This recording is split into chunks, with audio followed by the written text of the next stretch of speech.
হচ্ছে ঢাকার প্রাণকেন্দ্র। ঠিক আছে ভাইয়া, এই যে দেখেন এখানে প্রায় 200-250 খেজুর গাছ আছে।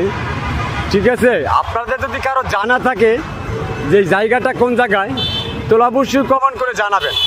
তো দেখাচ্ছে আপনাদের খেজুর গাছগুলো। এই যে দেখেন এই খেজুর গাছ কবে কাটছে, কবে রস নামাছে জানি না। এই যে দেখেন বোকরা পড়াই রাখছে, এই যে বোকরা পড়াই রাখছে। এই যে দেখেন ছোট থেকে বড় পর্যন্ত কখনো কাটা হয় নাই, রস নামানো হয় নাই।